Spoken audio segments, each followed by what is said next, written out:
Today, I take time to record in my own hand the most fateful of all engagements in the Gallic Wars, Alesia.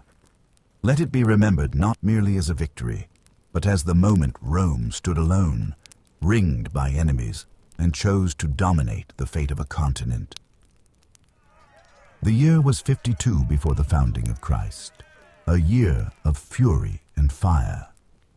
Vercingetorix, a young and cunning chief of the Arverni, had managed what none before him could. He united the fractious Gallic tribes into one banner of rebellion. He was bold, charismatic, and beloved by his people. And he was dangerous. Join us today as we step back into the heart of ancient history to walk beside one of the most legendary figures of all time. This is the story of Julius Caesar, told not from the dusty pages of history books, but from his own perspective, as if pulled straight from his personal war journal. In this episode, we relive the epic battles of Gaul, hear the inner thoughts of Caesar himself, and experience the victories, betrayals, and turning points that shaped an empire. But before we begin, take a moment to pause. Drop a comment below and tell us how your day is going. We love hearing from you. Your words help us craft richer, more meaningful stories, tailored to the minds and hearts of our audience. Now, sit back, breathe deep. Let the noise of the modern world fade, because you're about to hear the voice of Caesar. And history, from this moment on, will never sound the same. The Ides of September, 52 BC encampment near Alesia. First day of the siege. Today, I watched the dawn rise slowly over the hills of Gaul, like a silent torch setting fire to the edges of the horizon. The clouds, still heavy with last night's rain, withdrew before the light like servants before their master. The camp, wrapped in a vigilant calm, was already bustling with the efficient industriousness typical of my veterans. Smoke from the first fires rose in straight columns, scented with damp wood and quickly cooked farro that the soldiers eat for breakfast. The damp air smelled of wet earth and iron.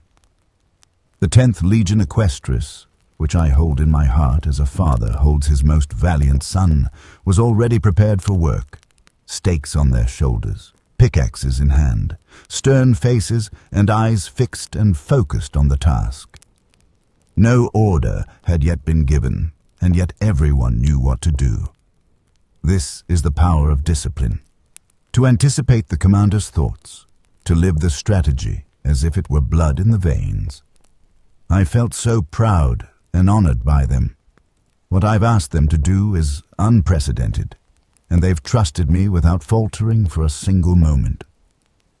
Beside them, the young men of the 13th Legion Gemina were taking position along the fortification perimeter, less tempered by time, but driven by a zeal that often surpasses that of the more experienced.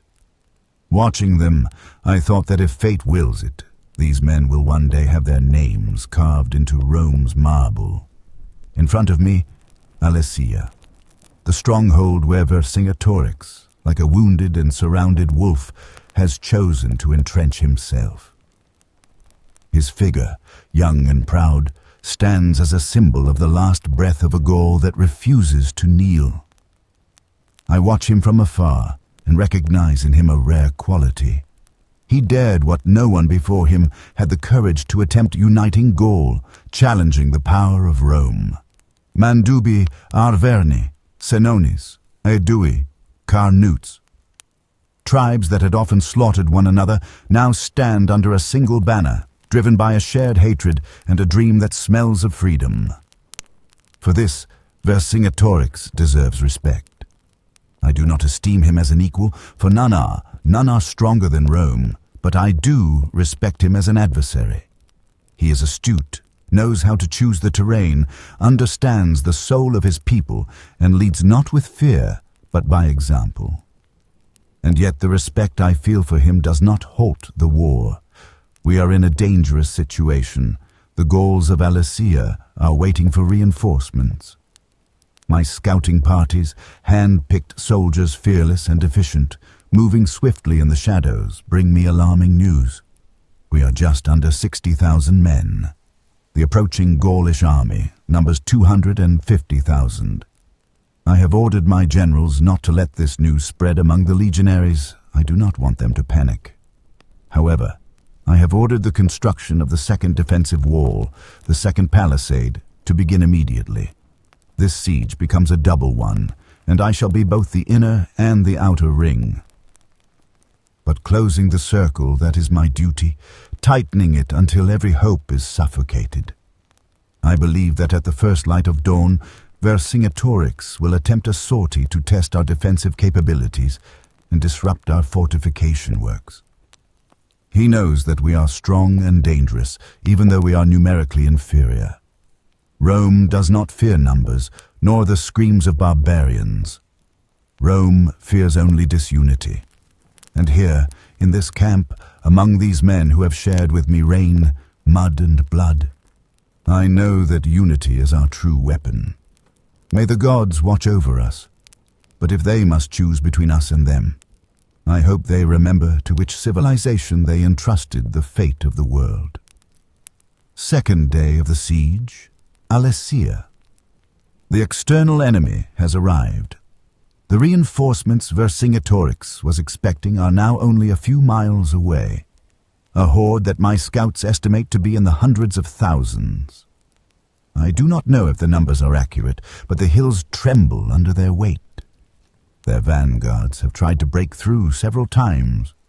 Each attack has been repelled with courage and blood by my legionaries. Ours, though few compared to them, have stood firm like a rock under the wave. I slept little last night. From my tent, I could hear the screams in the valley and smell the fire, the sweat, the torn flesh. But in my men, I see determination and courage. I spoke with the centurions. I made several rounds of the camp. They know that the fate of Rome and ourselves will be decided here. The war against Vercingetorix was not the result of chance, nor born of a single act of rebellion. It was the inevitable culmination of years of mounting tension, of mutual suspicion, and of an ambition, his and mine, that could not coexist in the same land. When I arrived in Gaul in 58 BC, Rome was uneasy, and my name was still the subject of whispers more than acclamations. The Gallic tribes, divided by ancient feuds and jealous of their borders, fought each other like dogs over a bone. It was not difficult at first to impose myself as arbiter and then as conqueror. The Helvetii, Ariovistus Germans, the Belgae. I faced them one after another, and each victory solidified Rome's presence and, with it, my own position as commander. But Gallic pride was not dead. It smoldered beneath the ashes, and the fire began to burn again when a new figure emerged. Vercingetorix, son of Celtillus, of the noble line of the Arverni. Young, but astute, as ambitious as I. After subduing tribal dissent, he had himself proclaimed not only king of the Arverni, but leader of all rebellious Gaul. This was the first cause of our conflict. Two men, one invisible crown, that of command over all Gaul. The second reason was strategic. Vercingetorix understood that Roman military strength was nearly invincible in open battle. So he adopted a more insidious tactic, scorched earth. He ordered his men to destroy crops, villages, and supplies. He wanted to starve us. And he almost succeeded. During the winter, I barely managed to quarter the legions and had to divide my forces to survive. He sought to turn our order into our weakness. He tried to sow discord among us because these northern lands are cold and barren in winter, and soldiers need food for themselves and for the animals that accompany our army. The third reason that brought us to this point was the treachery of allies. Some tribes, like the Aedui, once faithful to Rome, began to waver. Vercingetorix exploited Gallic identity, the desire for freedom, the fear that Rome would crush them one by one. He used words as weapons, and with them unleashed a true insurrection. To all this I must also add, objectively, my own political position.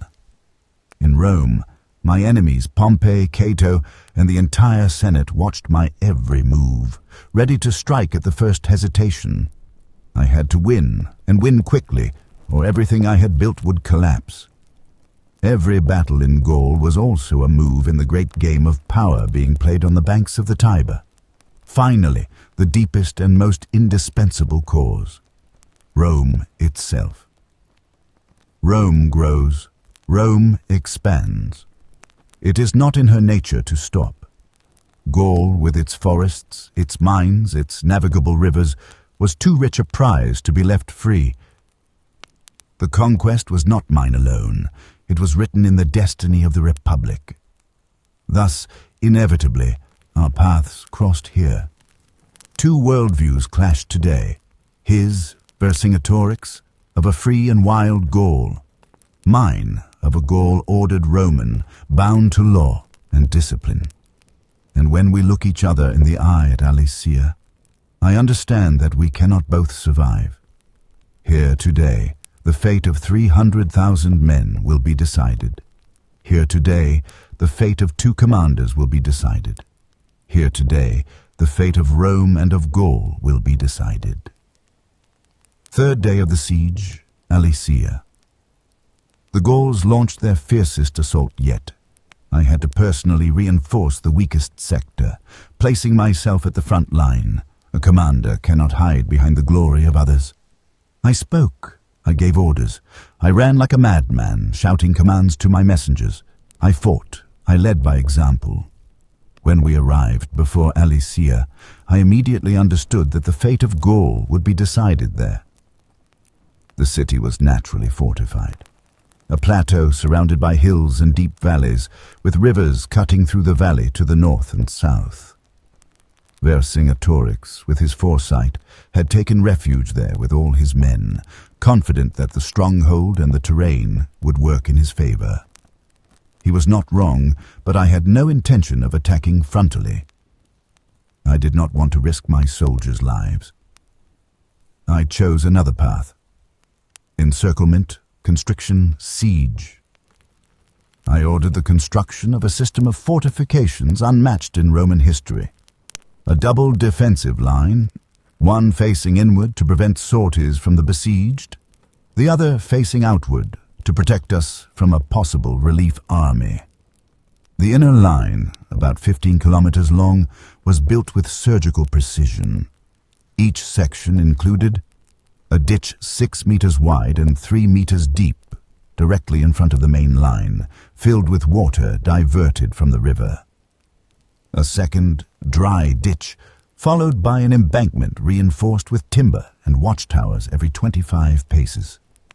Sharp stakes driven into the ground, half hidden, ready to impale anyone who fell upon them. Deep funnel-shaped pits, concealed by branches, with iron spikes at the bottom. Small stumps with sharpened branches, buried and as deadly as wolf's teeth. Every day, the legions worked in shifts, digging, building, watching. The hands of my soldiers, accustomed to swords, became those of architects and engineers. This was a war against time and hunger. In the towers, we placed scorpions, catapults, ballistae, not to assault the city, but to destroy every attempt to escape or infiltrate. The catapults hurled long-range darts. The scorpions struck swiftly at anyone who came too close. We also had stone throwers, capable of smashing enemy ranks before they could reach us. The towers were built with multiple levels, archers below, slingers and artillerymen above. Every section of the line was guarded day and night. Inside Alesia, Vercingetorix attempted to hold out several times.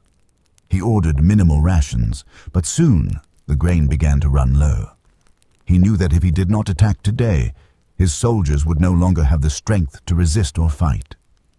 He sent cavalry out of the city to seek aid. About 10,000 left, and we were unable to stop them all. Many escaped our net, carrying messages, seeking help, likely describing our defensive strategies to the enemies at the gates. It has been difficult to keep my legionaries' spirits high these past days. It was not long before the sentinels of the 7th Legion warned us. An immense Gallic horde was approaching and ready to attack. At a glance, it is overwhelming. The sheer number of Gauls is enough to freeze the blood even in the firmest hearts. Tribes from every corner of Gaul, the Bellovaci, the Arverni, the Senones, the Ruteni, all have answered Vercingetorix's call. My men are vastly outnumbered. 60,000 legionaries against an enemy pressing from outside and another pressing from within. A cruel paradox. We are besieged by the besieged. 3 days of hell. I knew the enemy would not surrender. The Gallic relief army, led by Commius of the Atrebates, Viridomarus, Vercingetorix's cousin, and other rebel leaders, had gathered every surviving force and prepared one final, desperate assault. They chose to strike the weakest point in our circle, the saddle between 2 hills to the northwest, where the terrain did not allow fortifications as deep as elsewhere. The first assault began at sunset. As the sun sank behind the hills, the Gauls hurled themselves against the western fortification. The attack was coordinated with simultaneous sorties from within the walls of Alicia. Ladders, improvised rams, wild screams tearing through the air. But our line held. The stakes wrought havoc. The Lilia slowed their advance, while from the towers, arrows flew accurate, lethal. The second day they attacked from the north, aiming for the hills that gave them a tactical advantage. It was the most critical moment. I personally intervened. I moved the 10th Legion in to reinforce. My men fought hand to hand for hours, shoulder to shoulder, shield to shield. I saw Lucius Varenus and Titus Pullo, eternal rivals and yet brothers in arms, once again distinguish themselves for bravery. They rescued comrades, repelled waves, embodied Roman virtue. The third day, in the thick darkness of night, the Gauls struck our secondary camp, where I had left young Mark Antony, with part of the 8th Legion. But we were ready. I gave the signal to counterattack. We descended from the hills in wedge formation, the sound of horns tearing through the silence. The clash was brutal, savage, decisive. By the end of the third day, the Gauls retreated. They had no more strength, no more men, no more hope. They had thrown everything into that desperate assault and failed. Inside, Vercingetorix understood that it was over. It is over. The air reeks of smoke, iron, of flesh scorched by sun and hate. The stench of battle just ended. The battle is over. Alicia is ours. I sit on my field stool, still covered in dust, filth, and blood, and take up my wax tablet. My scribes await me, but this page I wish to write myself. With my hand still soiled by earth, I want to remember the names, the faces, the deeds of those who decided the fate of Gaul today. I still see the scenes we've just lived, fresh in my eyes. Lucius Sextus, veteran centurion of the 10th, distinguishes himself once more. I see him with my own eyes throw his helmet beyond the trench and shout to his sentry, "Who wants to live? Come and take it with me." And they follow him. His men charge like beasts, overwhelmed but unbroken. They repel 3 waves. One of his young soldiers falls, struck by a spear to the side, and Lucius drags him back with one arm while swinging with the other. They do not take a single step back.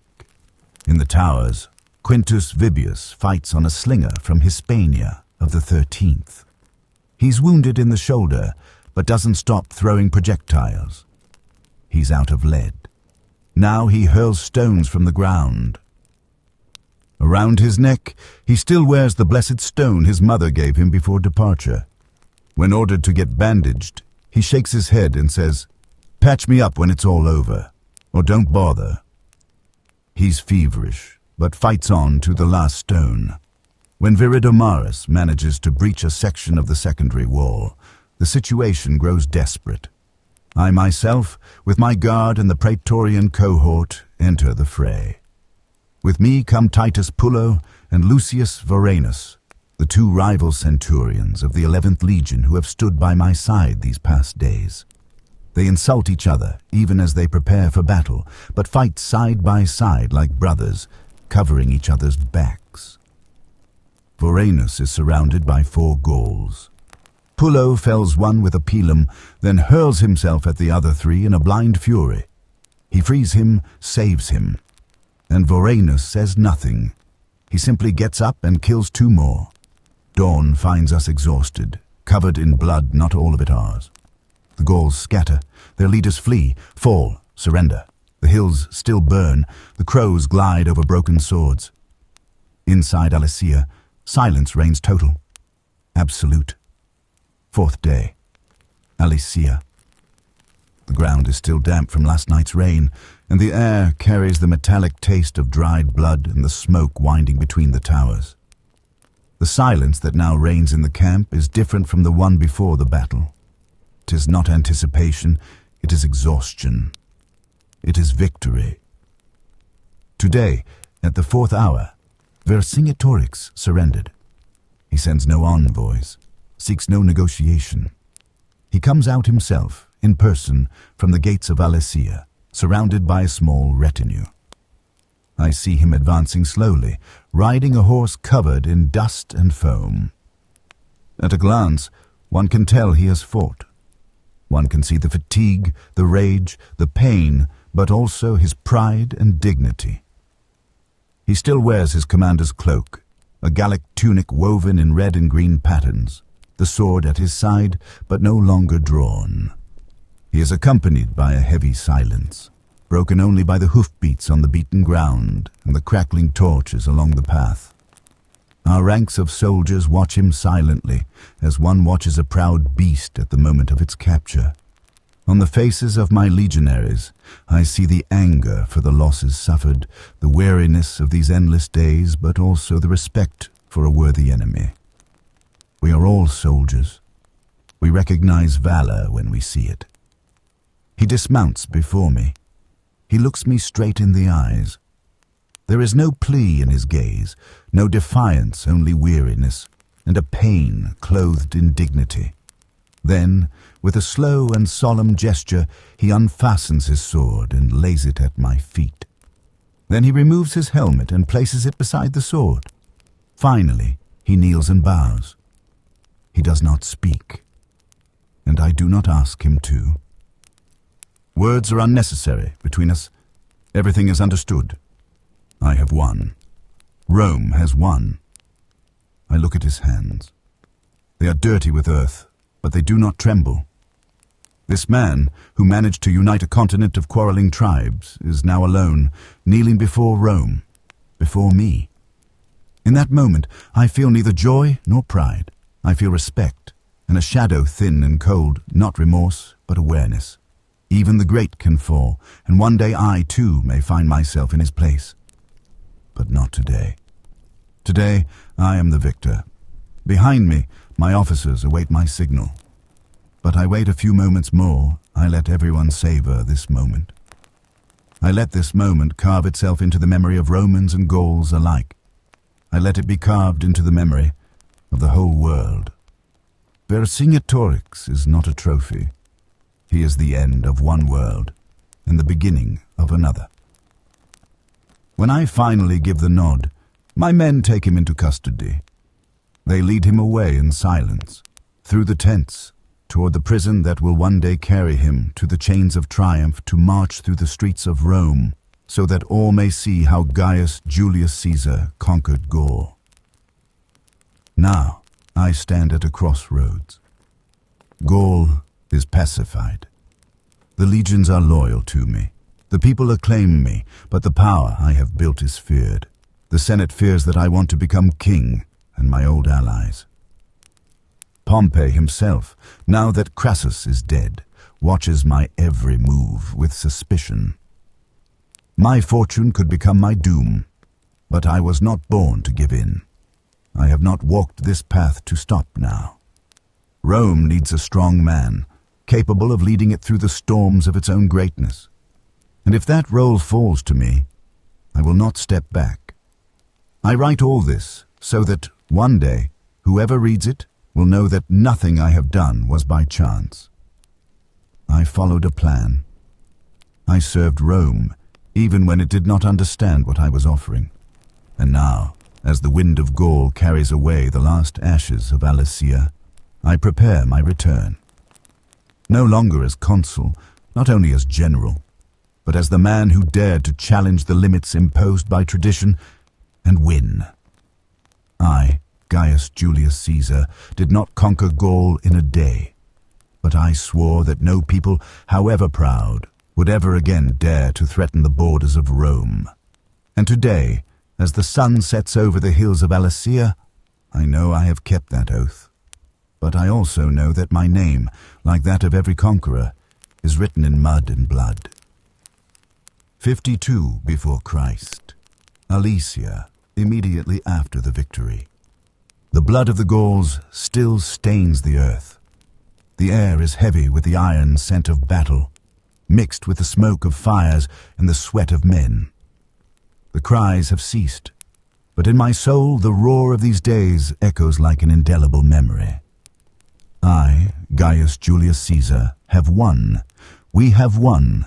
Rome has won. The rebellion of Gaul has been crushed. Alesia has fallen. For 7 long years I led the legions through these wild lands. I faced countless peoples, the Arverni, the Belgae, the Aedui, the Nervii, each proud, each convinced that Rome could be pushed back, defeated, forgotten. But Rome does not forget. Rome does not retreat. Rome does not forgive. Alesia was the last and fiercest resistance. I am tired, but not exhausted. My body bears the marks of the campaign, but my spirit remains strong. I look upon the enemy camp, now silent, and think of the numbers. 1 million dead, they say. Many more captured. It is a high price, but rebellion has a cost, and Rome cannot allow a challenge to its authority to go unpunished. Many will call me cruel. Some, even among my own, whisper that we could have been more merciful. But they do not understand. Mercy is a luxury for those already secure in power. I am still building my destiny.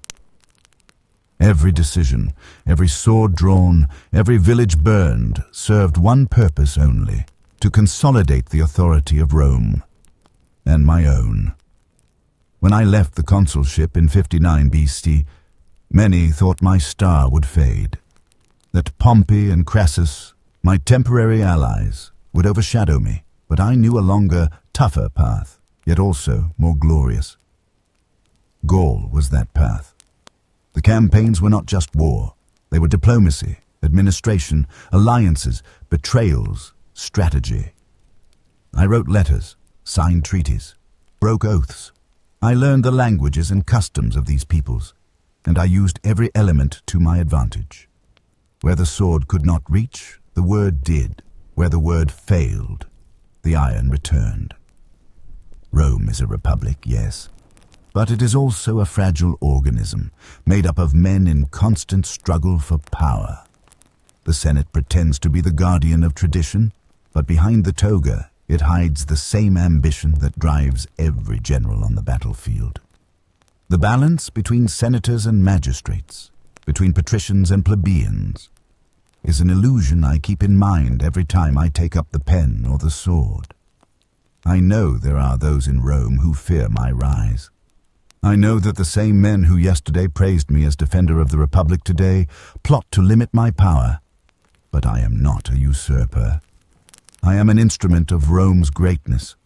Without Gaul, the Republic would not be the same. Without my leadership, this victory would not have been possible, and those who wish to deny it will do so out of envy, not justice. Tonight, however, I want to allow myself a more intimate thought. I think of my soldiers. They have marched with me through the snows of the Alps and the swamps of the Rhine. They have endured hunger, cold, fear. Yet they have never abandoned me. To them I owe this victory, and with them I will share it. I will grant lands, money, citizenship. I will reward them as they deserve, for only those who have seen death so close can understand the value of life. I also think of Vercingetorix. I respect him. He was a worthy enemy, perhaps the only one capable of challenging our dominion. When he surrendered, he rode out on horseback, clad in shining armor, and laid down his arms at my feet. He was proud, even in defeat. I had him chained. He will be led to Rome, where he will march in my triumph. It is the fate of the vanquished, but I will not forget his courage. Now, as the moon rises above the field of Alesia, I feel that a cycle has ended. Gaul is ours. But inside, I know the true battle has yet to be fought. The next challenge will not be against barbarians, but against my equals, against those who will seek to deny me the fruits of what I have sown. I write these words to remind myself and those who will come after that glory is not inherited, it is earned. And Rome, today, is greater because of me. But tomorrow I must return to Rome, where the true judgment awaits me. The camp is now silent. Ravens fly low over the ruins, and smoke rises slowly from the remains of what was once a proud Gallic stronghold.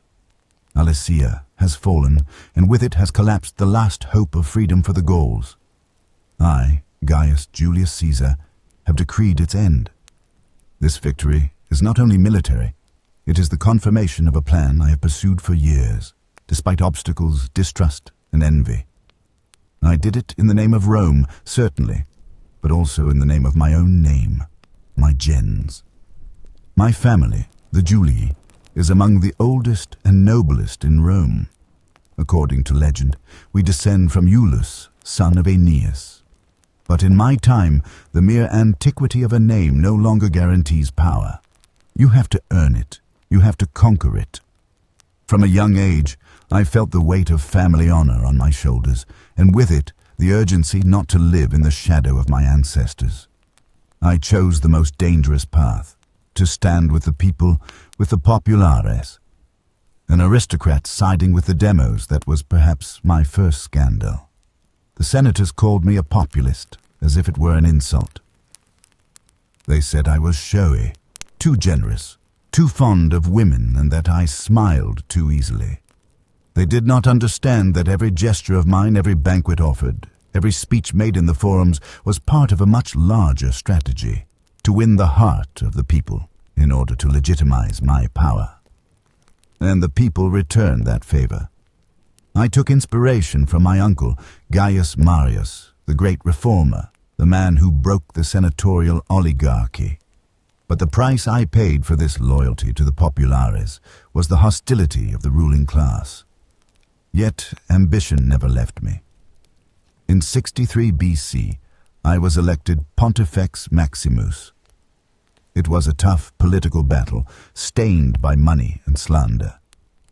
My enemies said I had bought votes, and perhaps they were right, but who didn't? Crassus, extremely wealthy, saw me as a useful investment. But the truth is that no one is elected Pontifex Maximus by gold alone. It takes vision, it takes trust, it takes boldness. My goal was clear, to become consul. But at that time, I still lacked a solid economic base or military successes to flaunt. In Rome, to survive, you need alliances. Thus, the triumvirate was born, me, Crassus, and Pompey. A silent but powerful pact, in which each of us found an advantage. I brought the people, Pompey the army, Crassus the wealth. Thanks to that alliance, I obtained the consulship. From there, with skillful maneuvers, I promoted laws that ensured power for my allies and, above all, for myself. At the end of my term, in 58 BC, I was entrusted with the provinces of Cisalpine Gaul, Narbonensis and Illyria. But I never saw them as mere provinces. I saw them as opportunities. Because I knew that once my term was over, the Senate would do everything to put me on trial, to strip me of immunity, to crush me. I had to become invulnerable. I had to bring Rome with me, or destroy those who would turn it against me. Thus began the campaign in Gaul. And here we are, 7 years later, after endless battles, betrayals, sieges, and impossible marches. Every victory, every drop of blood spilled, has had a purpose.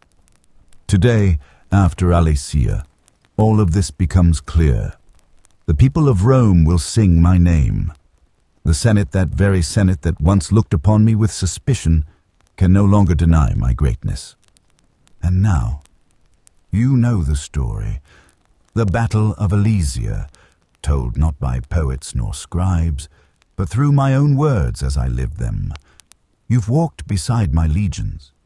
You've seen the walls we built from sweat and stone. You've felt the fear in the dark before the charge, and the silence after victory. You've heard the fire crackle beside the tents where history slept. But now, brave soul, you may rest. Let the swords return to their scabbards. Let the banners fall still in the midnight breeze.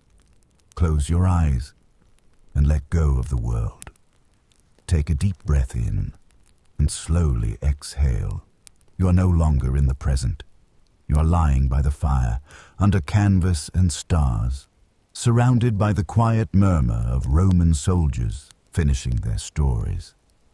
The flames rise gently, casting soft golden light on the faces around you. You are wrapped in a warm woolen cloak, and the earth beneath you is cool and solid, like the foundations of Rome itself. There is no need to be anywhere else. There is no battle to fight, no words left to speak, just the slow rhythm of your breath, and the comforting sound of embers shifting, whispering ancient lullabies from the heart of the empire. Let your shoulders soften, your jaw unclench. Your thoughts drift like campfire smoke. You're safe. You're here. And tonight, you dream as Caesar once did, of roads untraveled, of stars above the Rhine, of triumphs waiting in the golden light of dawn. But that's for another day. Now close your eyes. The fire crackles. The tents are still. And all of Rome sleeps.